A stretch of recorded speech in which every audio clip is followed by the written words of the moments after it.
총선 결과에 따라서 MBC가 정상화되느냐 아니면 영원한 노영방송으로 굳어지느냐에 큰 영향을 받을 겁니다. 다만 MBC 노조는 총선 결과와는 무관하게 지금까지 그랬던 것처럼 사실보도, 중립보도를 하는 공정한 방송을 만들자는 운동을 계속할 겁니다.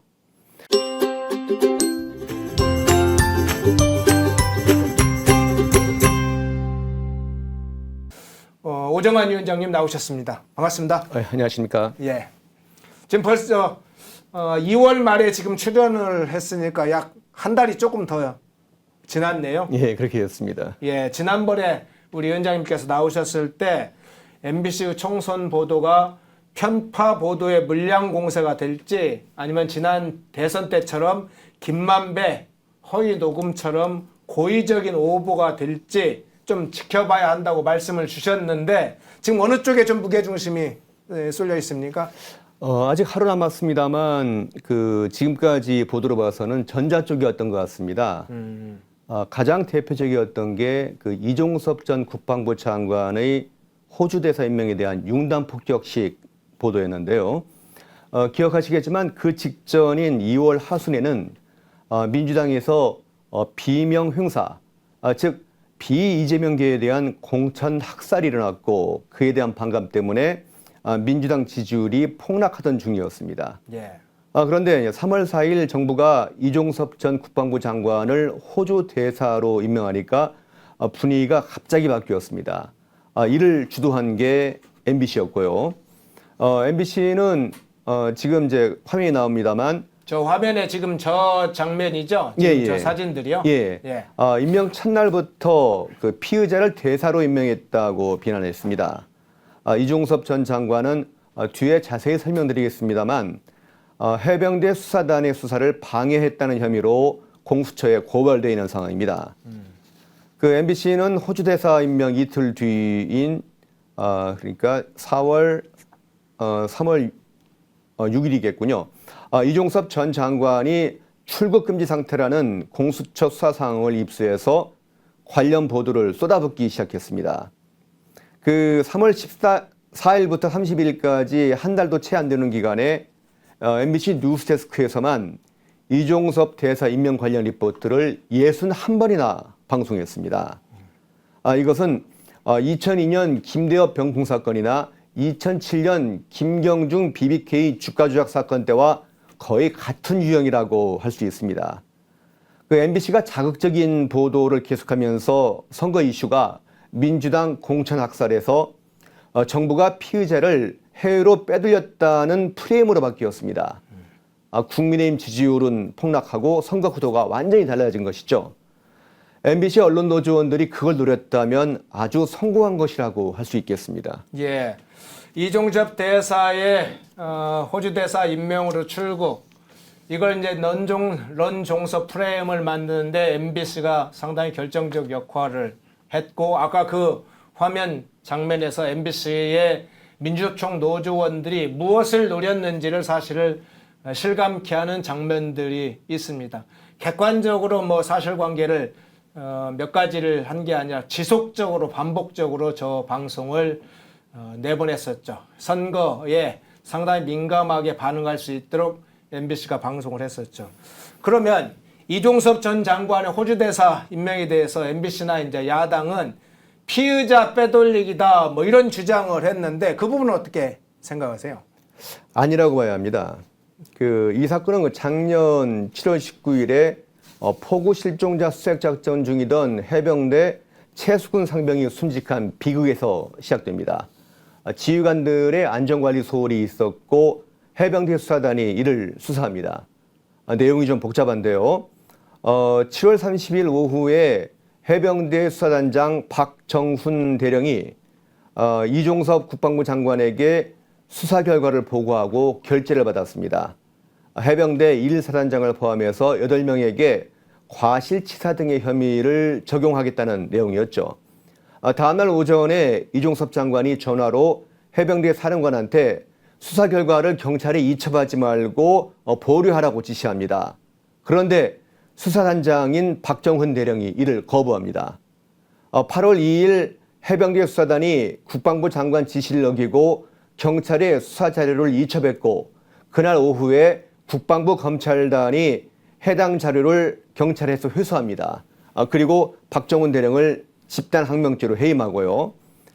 이 사실이 밖으로 알려지면서 MBC 등이 계속 국방부의 조치를 비판하는 보도를 했고 민주당은 이종섭 장관을 직권남용과 권리행사 방해 혐의로 고발합니다.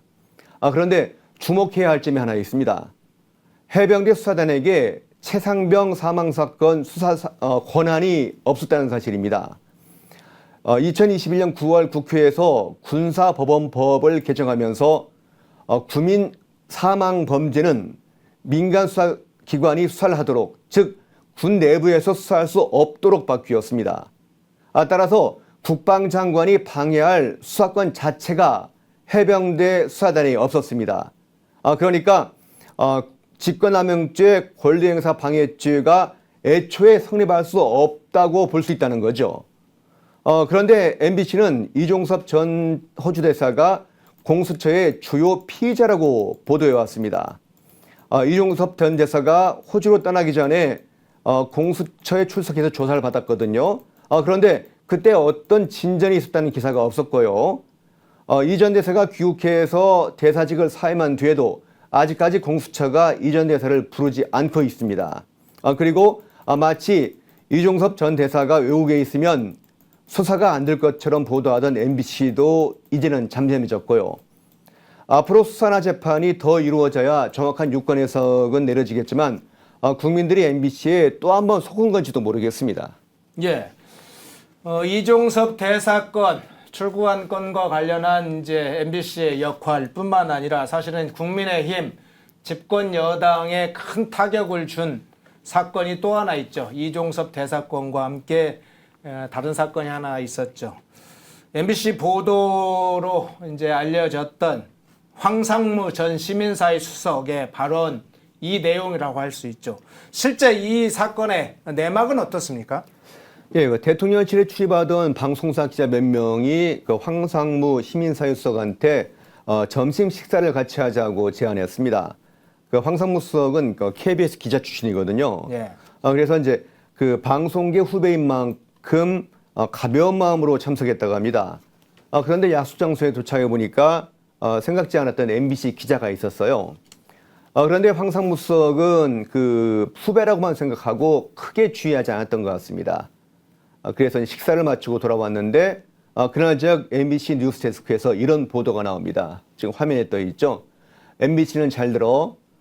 내가 정보사 나왔는데 1988년 경제신문 기자가 허벅지에 칼 2방을 찔렸어. 그리고 당시 그 정부의 비판적인 논조로 기사를 쓰려했던 게 문제가 됐다. 뭐 이런 취지라고 황 수석이 말했다는 겁니다. 저게 이제 저건이 지금 MBC의 보도 내용이었고 그 자막을 저렇게 입힌 것이죠? 예, 그렇습니다. 예. 그 MBC 기자는 그 방송에서 황 수석이 웃으면서 농담이라고 했고 정보 보고 하지 말라고 당부했다는 말까지는 했어요. 그런데 알려진 바로는 그 이외에도 MBC가 황상무 수석의 발언 가운데 중요한 대목을 빠뜨리고 방송했다고 합니다. 뭐 이런 내용입니다. 과거에는 이런 테러 사건도 있었고 김대중 대통령 시절에는 언론사에 대한 세무사찰로 조중동 사주가 모두 구속되는 때도 있었는데 우리는 절대로 그런 짓 안 한다. 언론에서도 부디 정부에 대한 악의적인 보도를 자제해달라. 만약 MBC가 이런 내용까지 포함해서 황상무 수석의 발언을 방송했다면 아마도 황 수석이 MBC 기자를 회칼로 찌르겠다고 협박한 것처럼 들리지는 않았을 겁니다. 그래서 MBC가 일종의 발췌 보도를 한 것이라는 비판을 받고 있습니다. 그렇군요. 뭐 칼테러라고 불렸던 것의 내막을 살펴보니까 그런 내용보다는 과거에 권력에 의해서 이런 사례가 있었지만 우리 정부는 그런 방식으로 하진 않는다. 압력을 넣지 않는다. 대신 언론도 좀 지나치게 악의적인 보도는 좀 자제하지 않겠냐. 그렇게 당부 겸 이야기한 것이 일부 발췌 보도 형식으로 돼서 저렇게 악의적으로 사용됐다는 그런 내용이 상당히 중심적 내용이군요. 자, 자, 조금 다른 주제로 한번 연결을 해보겠습니다. 주제를 바꿔서 얘기를 해볼게요. 여야가 이제 서로 여러 가지 이슈로 선거 운동을 해왔는데요. 야당 쪽에서는 최근에 이제 대파 가격을 마지막 선거 운동으로 소재로 삼아서 사용을 해왔어요. 거기에도 MBC가 관련돼 있습니까? 그렇습니다. 예, 사진을 한 장 보면서 설명을 드릴까요?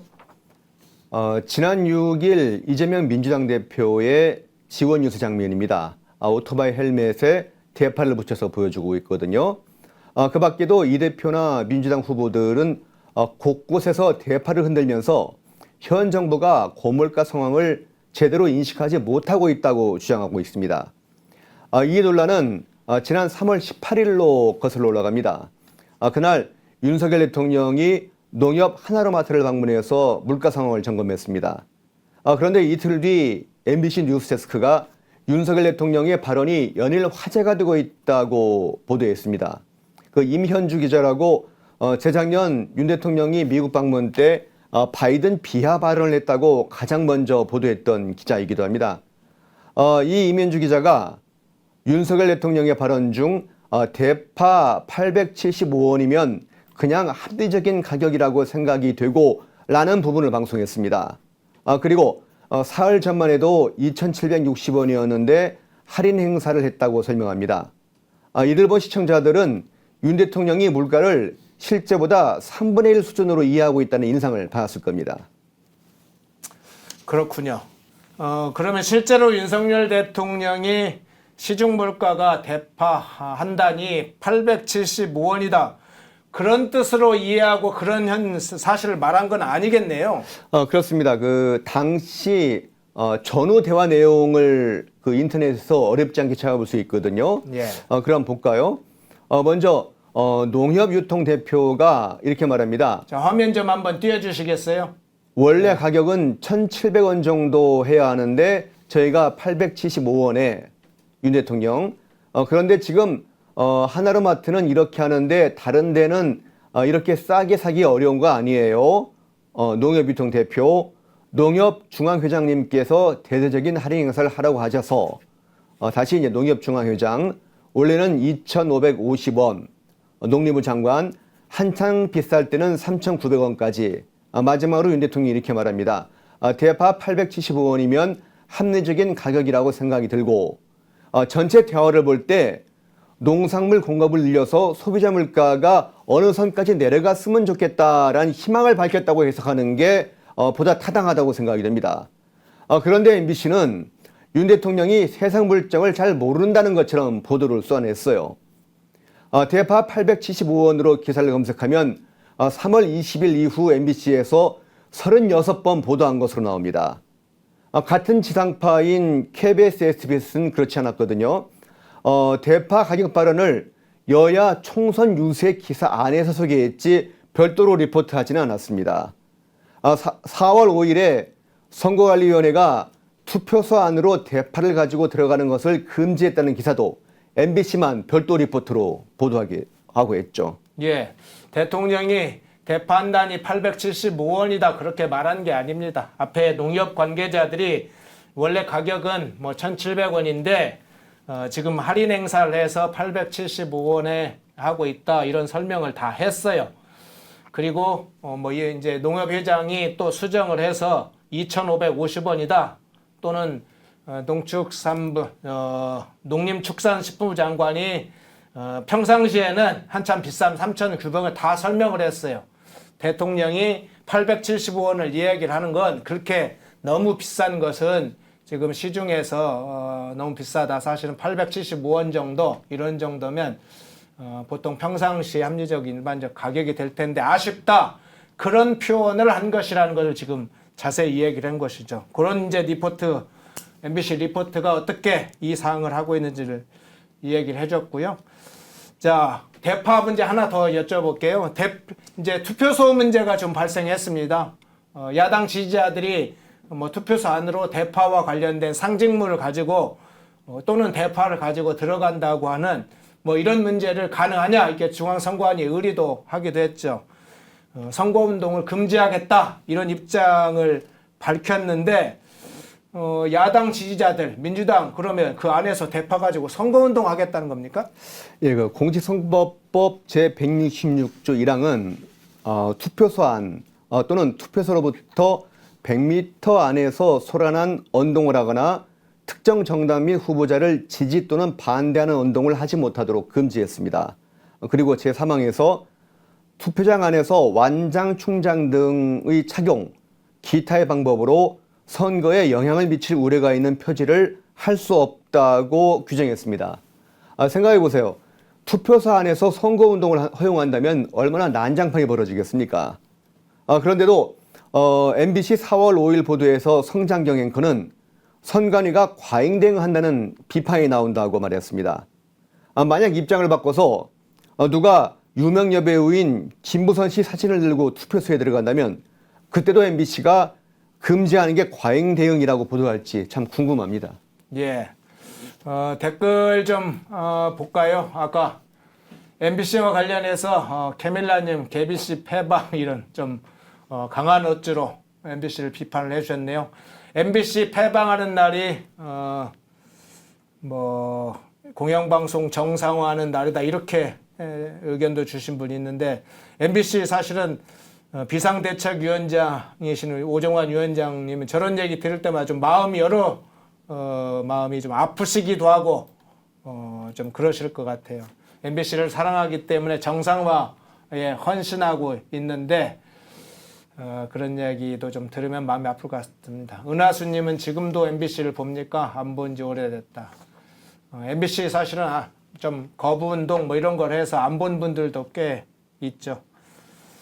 자, 다음 문제로 한번 넘어가겠습니다. 여당 쪽 문제인데 여당 쪽에서는 주로 이제 야당 후보들의 자질과 도덕성 문제를 좀 부각하려고 노력하고 있는데요. 예를 들어서 양문석 후보의 사기 대출, 불법 대출 의혹과 같은 경우에 MBC는 실제로 어떻게 보도를 했나요? 예, 뭐 다 아시는 것처럼 민주당 양문석 후보가 2021년 강남의 아파트를 사면서 11억 원을 대출받았고, 그것도 대학생 딸 이름으로 불법 사업자 대출을 받았다는 의혹이 불거졌습니다. 이런 의혹에는 부동산 가격 폭등, 권력형 비리, 우리 사회의 공정성 문제들까지 겹쳐서 국민들의 공분을 샀고요. MBC는 어쩔 수 없이 보도를 하면서도 하기 싫어하는 티가 역력이었습니다. 그리고 어떻게든 민주당이 불리한 이 사안을 축소하려는 의도까지 보였죠. 3월 28일 첫 뉴스데스크 보도 때 16번째 순서로 잡아놓았습니다. 16번째라면 로컬 타임이라고 그래가지고 지역 MBC들이 자체 뉴스를 방송하는 시간대거든요. 서울, 경기 이외의 시청자들은 보지 말라는 거죠. 다음날 11번째로 순서가 조금 올라오긴 했습니다만 민주당 김준혁 후보 막말 의혹과 묶어서 보도했습니다. 3월 30일 뉴스데스크에서는 비판인지 해명인지 논조가 애매해졌습니다. 지금 화면에 나오는 것처럼 제목이 새마을금고가 대출 제한 항변, 가짜 뉴스는 고소였습니다. 양문석 편의 기사 그 제목을 달았네요. 예. 이게 이제 사과인지 협박인지 구분이 어려운 뭐 그런 이미지였고요. 예. 3월 31일에는 아예 여야 난타전으로 뭉개버렸습니다. 리포트를 한 MBC 기자는 여야 모두 정책과 비전 경쟁을 하지 않고 논란을 키우는 데만 주력한다고 비판했습니다. 그동안의 MBC 보도 태도를 볼 때 민주당이 불리한 건 보도하기 싫다는 의미로 들렸습니다. 4월 1일 뉴스데스크에서는 아예 보도하지 않았고요. 4월 2일 금융감독원이 대구 새마을금고를 현장 조사하니까 다시 리포트를 했습니다. 그리고 4월 4일 새마을금고 중앙회하고 금융감독원이 양문석 후보의 대출 과정에 위법 혐의가 발견됐다는 중간 검사 결과를 발표했는데 MBC는 이 보도에서 금융감독원 검사가 관권 선거라는 민주당 주장을 비중 있게 보도했습니다. 그리고 어젯밤 뉴스데스크에서 오랜만에 양문석 사기대출 의혹을 주제로 한 기사를 방송했습니다. 선거관리위원회가 양 후보를 공직선거법 위반 혐의로 경찰에 고발했으니까 보도를 안 하기는 어려웠던 모양입니다. 다만 그 기사에서도 금융감독원이 양 후보 딸의 부당대출을 이례적으로 신속하게 발표했다는 민주당의 공격에 대해서도 자세히 설명했습니다. 시청자들은 그걸 보고서 혹시 금융감독원이 관권 선거를 한 거 아니냐는 생각이 들었을 것 같습니다. 예, 앞에 얘기 쭉 들어보니까 집권 여당 국민의힘의 상당히 악재의 경우에는 집중적으로 보도를 부각시키고 선도화했고 오히려 이제 민주당의 악재와 가까운 사건들은 사실상 뭐 물타기 하듯이 뭐 중립적인 입장이라고 표현할까요? 제대로 사건을 보도하지 않고 약간은 덮는 그런 형식의 느낌을 주는 보도들이 많았네요. 근데 이 사건 중에 조국혁신당과 관련된 사건도 있었습니다. 박은정 후보의 남편 이종건 변호사의 다단계 그리고 가상화폐 가해자 변호한 사건들도 있었죠. 부적절한 사건 수입 문제가 도마에 올랐는데 이 사건도 비슷한 시기에 불거졌었죠. 그렇습니다. 그 부부가 다 검사 출신이죠. 그 박은정 후보가 조국혁신당에 입당하면서 검찰 개혁을 부르짖지 않았다면 그 문제가 그렇게 커지지 않았을지도 모릅니다. 국민들이 볼 때 아직까지도 법조계의 가장 큰 문제가 정관예우거든요. 검찰 개혁을 하겠다는 사람의 배우자가 천문학적인 정관예우 수익을 거뒀다는 의혹을 받으니까 국민들이 분노할 수밖에 없었을 겁니다. 박은정 전 검사가 조국혁신당 비례대표 후보로 등록하면서 신고한 가족 재산이 약 50억 원이었습니다. 그런데 부부가 작년 5월에 검찰에 있을 때 신고했던 재산하고 비교해 보니까 무려 41억 원이 늘어난 거예요. 그리고 문제는 박 후보의 남편 이종건 변호사가 다단계 사기 업체로부터 무려 22억 원을 받고 변론을 맡았다는 게 드러났습니다. 예. 이게 전관예우가 아니고는 도저히 납득이 되지 않습니다. 이종건 변호사가 검사 시절 그 다단계 수사 전문가로 알려졌거든요. 검찰 내 수사 인맥들이 그대로 남아있을 거 아닙니까? 국민의 미래에서 처음 문제를 제기한 뒤에 관련 의혹들이 계속 터져나왔고 박은정 후보가 이를 해명한다면서 전관예우가 있었다면 160억 원은 벌었어야 했다고 주장하면서 여론이 더 악화됐습니다. 예, 그렇다면 박은정 후보 지금 저 장면 다시 한번 보여주시겠어요? 그 한참 박은정 후보 배우자 그리고 나중에는 박은정 후보 1억 원 월급 받았던 거 1년 9개월 출근 안 하면서 1억 원 이상 월급 받았던 것도 문제가 됐었죠. 그 시기에 MBC 부분 일부 나오는데 박은정 후보 이 논란이 있을 때 MBC는 그럼 어떻게 보도를 했나요? 인터넷에 그 이종근 다단계라는 이름을 넣어서 검색을 하면 그 MBC 기사가 모두 8건 검색됩니다. 대부분 TV가 아닌 인터넷용 단신들이고요. 그중에 메인 뉴스인 뉴스데스크에 방송 적은 딱 2번인데요. 3월 28일 민주당 양문석 후보 사기대출 의혹을 보도하면서 리포트 마지막에 박은정 후보 배우자 논란을 3문장 붙였습니다. 그리고 4월 4일에는 각 당의 비례대표 후보들을 만나는 코너에서 박은정 후보를 소개했습니다. 지금 화면에 나오는 장면이 그 리포트 장면이고요. 예. 이 기사는 박은정 후보가 윤석열 정부를 비난하는 내용으로 거의 다 채웠고 다단계 사기업체 거액 수입료 문제는 뒷부분에 역시 짧은 3문장으로 언급하고 끝냈습니다.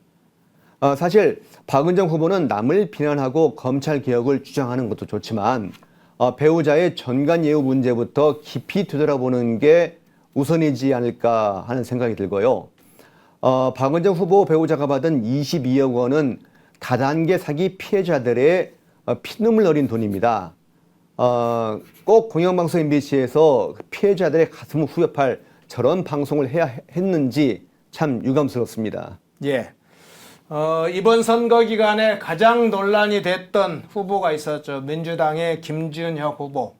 지금 연일 아침 방송이나 주요 방송에서 김준혁의 막말 시리즈 그냥 하루가 멀다 하고 터지는 이 막말, 망언, 역사날조 이거 방송을 계속하고 있는데 MBC에서는 그러면 이 김준혁 후보 어떻게 보도했습니까? 예, 그 민주당 김준혁 후보는 현직 대학 교수인데요. 일부 발언들은 정말 입에 올리기도 민망한 내용들입니다. 가장 파장이 컸던 게 그러니까 이화여대생들의 성상납 발언입니다. 김준혁 후보는 과거 유튜브에서 미 군정 시기에 김환란 이화여대 총장이 학생들을 미군 장교들에게 성상납시켰다고 발언합니다.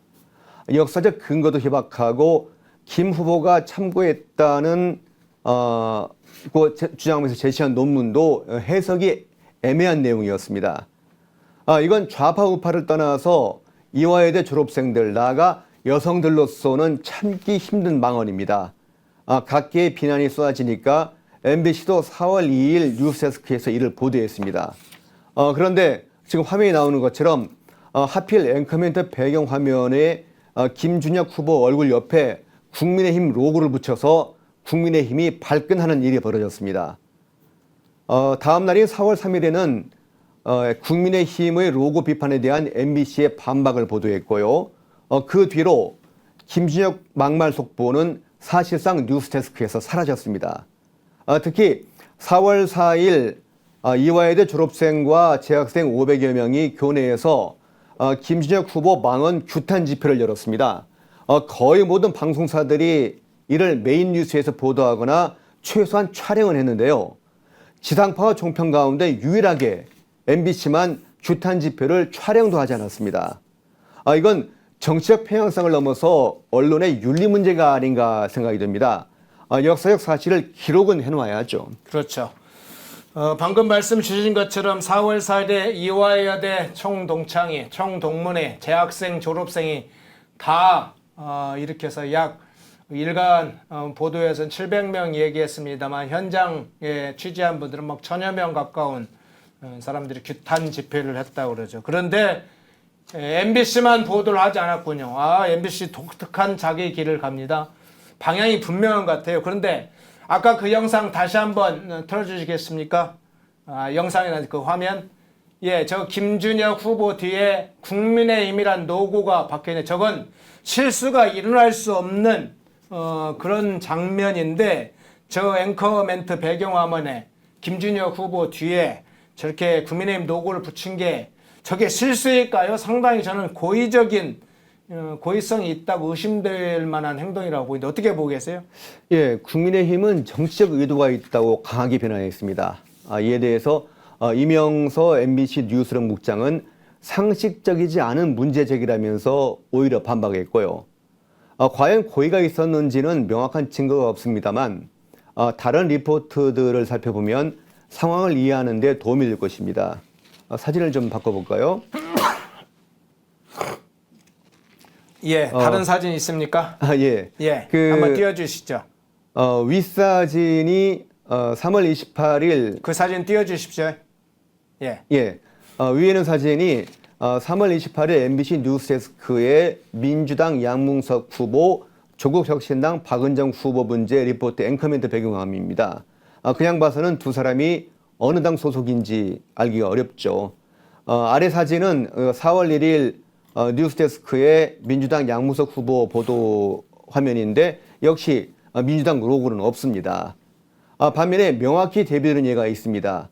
3월 15일 MBC 뉴스투데이의 국민의힘 도태우 후보 공천 취소 보도입니다. 이때는 앵커 배경화면에 국민의힘 로고가 3개나 보이도록 만들었습니다. 왼쪽 국민의힘, 아래 국민의힘, 오른쪽 국민의힘이요. 물론 이것도 우연이라고 말할 수 있을 것입니다. 하지만 그런 우연이 왜 여당에게는 불리하고 야당에게는 유리하게 일어나는지에 대해서 MBC 간부들이 설명해야 할 것입니다. 예, 그 지금 장면, 김준혁 후보 뒤에 국민의힘 로고가 붙어 있고 도태 후보 뒤에는 3개나 되는 국민의힘의 로고가 붙어 있고, 자, 그거 보신 분, 우리 루트 알파님이 저건 또 뭐냐, 골 때린다. 그렇죠. 상당히 어이없는 장면인데 저게 상당한 의도성이 있어서 더 지금 심각한 문제라고 보입니다. 예, MBC 관련된 여러 의견 주시기 바랍니다. 제가 중간중간에 살피면서 이야기를 해드리겠습니다. 중앙 MBC 보도는 뭐 일부 이제 중요한 화제가 될 만한 사건 위주로 주로 살펴봤는데 지역 MBC 보도가 어떤지는 좀 살펴보겠습니다. 지역 보도는 또 어떤가? MBC 노조에서 처음으로 모니터링을 한다고 하셨는데 그 상황도 얘기 좀 해주시죠. 예, 아마 언론노조가 MBC를 장악한 다음에 누군가 지역 MBC 보도를 모니터링한 거는 저희들이 처음이었을 겁니다. 저희들이 성명을 통해서 불공정 보도들을 지적하니까 조금씩 조심하려는 모습들은 보여요. 하지만 근본적인 한계는 여전한 것 같습니다. 불공정 보도를 불공정 보도라고 인식하지 못하는 것 아닌가 하는 생각까지 들 정도입니다. 예를 들어서 부산 MBC가 각 당 대표들의 부산 방문을 보도한 차이를 보면요. 지금 이제 화면이 나오죠. 이게 이제 3월 21일 조국 혁신당 대표가 부산에 왔을 때 부산 MBC 리포트입니다. 맨 왼쪽 위가 이제 앵커멘트 배경 화면이고요. 뉴스데스크에서 2분 동안 보도하면서 조국 대표의 육성을 기자회견과 단독회견까지 합해서 4차례 방송했고요. 조국 혁신당 공약을 소개하면서 그게 맞다고 기자가 보완 설명까지 했습니다. 그리고 3월 25일 이제 부산 MBC가 이게 나오죠. 제목이 여야 지도부 일제히 부산행입니다. 이때는 이제 그 민주당 쪽에서 이제 부산에 내려왔어요. 리포트를 보면은 민주당 김부겸 선대위원장의 유세 소식이 1분 45초입니다. 여기에 이재명 대표의 양산 방문 소식을 추가했고요. 맨 아래 이제 오른쪽 보면은 이제 국민의힘 지도부가 보이죠. 국민의힘 지도부가 다음날 부산에 온다는 예고를 뒤에 15초 붙였습니다. 리포트 전체 길이가 2분 20초인데 그 가운데 15초가 국민의힘 기사 분량입니다. 이렇게 여야 소식을 섞은 것처럼 해놓고 다음날 한동훈 위원장의 부산 방문을 단독 보도하지 않으려는 의도가 있었던 게 아닌가 그렇게 의심이 됩니다. 3월 26일 한동훈 국민의힘 위원장이 부산에 왔습니다. 부산 MBC는 앵커멘트에서 화면이 좀 바뀌었으면 좋겠는데요. 예, 그 왼쪽 그걸 조금 사진을 확대해 주시겠습니까? 두 커트가 이제 앵커멘트 배경 화면입니다. 배경 전체 화면으로 한번 띄워주시죠. 그 양당을 이제 번갈아 보여줬고요.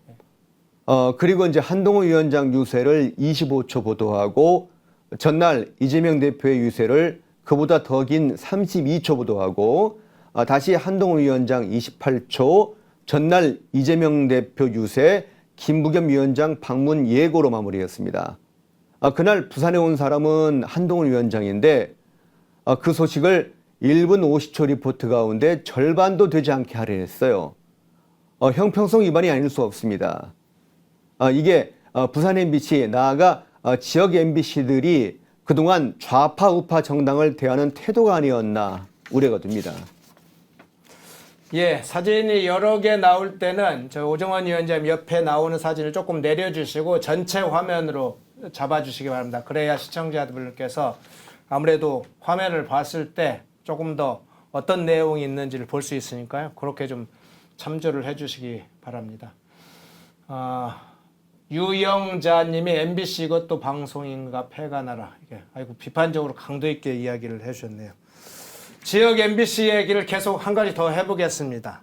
지역 MBC가 투표 참여 캠페인까지 했는데요. 뭐 일반적으로 투표 참여 캠페인 이 자체로는 나쁘다고 볼 수 없는데 일부 편파적이라는 지적을 좀 받는 이유가 있는 것 같아요. 딱 특정 지역에서만 투표 참여 캠페인 하고 있다. 경남 지역에서 했다. 뭐 이런 이야기인데 이 부분 어떻게 보세요? 예, 그 MBC 경남이 지금까지 8편의 투표 참여 캠페인 동영상을 만들어 방송하고 있습니다. 그 가운데 제6편 내용이 문제가 됐어요. 이 동영상은 과실 물가 상승률이 1985년 이후 최대치다. 국공립대 납입금이 5년 전보다 100만 원 올랐다. 공공요금 인상, 기름값 최고치 기록 등을 열거한 뒤에 보시는 것처럼 이제 선택 2024 당신에게 힘이 있다라는 표어로 끝납니다. 물가 물론 중요합니다. 그런데 지금의 고물가가 현 정부의 책임이 아니라는 거는 현 정부만의 책임이 아니라는 건 MBC 경남 분들도 모르지 않을 겁니다. 문재인 정부 때 통화량 증가와 세계적인 인플레이션 등 여러 이유가 있습니다. 그걸 또 MBC 경남 보고 방송하라는 것도 아닙니다.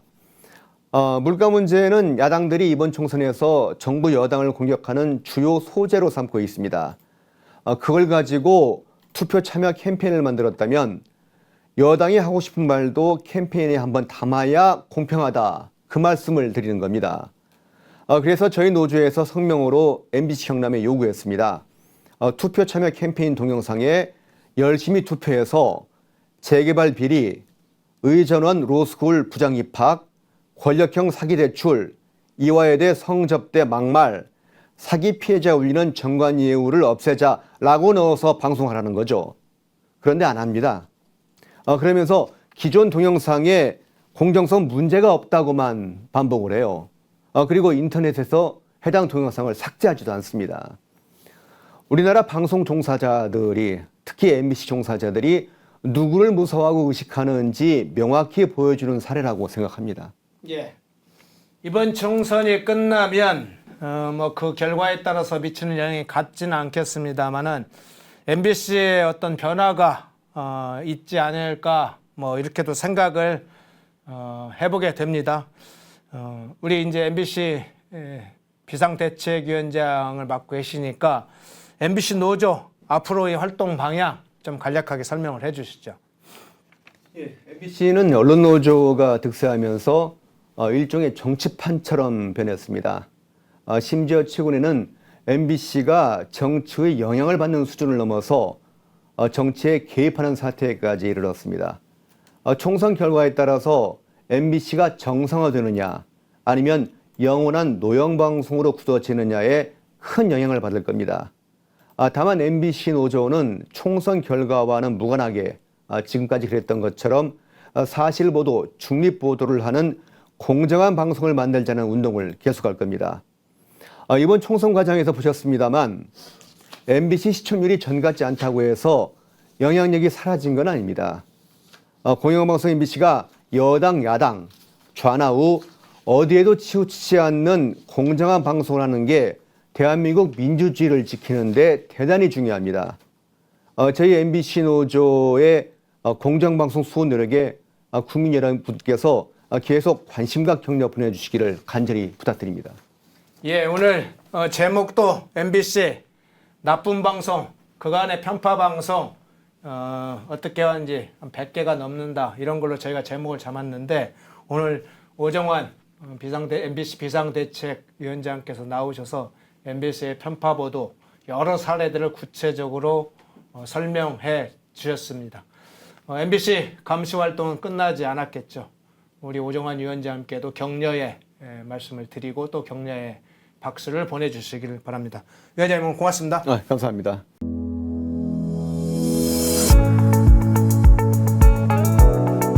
광주에다가 우리 이승만 대통령의 건국 이념의 핵심이 바로 자유니까 이 자유 이념이 보다 굳건하게 인식되고 또 시민운동으로 성장한다면은 민족 운동도 한 단계 더 높은 단계로 고양될 수 있지 않을까. 광주에서의 그 학당 강좌 개설은 다른 지역보다도 더 특별한 의미가 있겠다. 그런 기대를 하고 있습니다.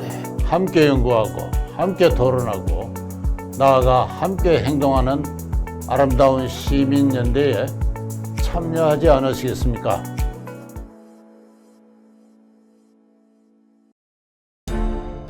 모두가 숨죽이고 침묵하던 시절 펜앤마이크는 앞장서 자유와 민주를 외쳤습니다. 자유파 정권 탄생을 위해 싸웠습니다. 2024년에도 펜앤마이크는 쉼없이 달려갑니다. 2024 총선 자유파 승리를 위해 노력하겠습니다. 자유민주주의 체제수호의 선봉이 되겠습니다. 왜곡된 대한민국 역사를 바로 세우겠습니다. 2024년에도 펜앤마이크를 응원해 주십시오.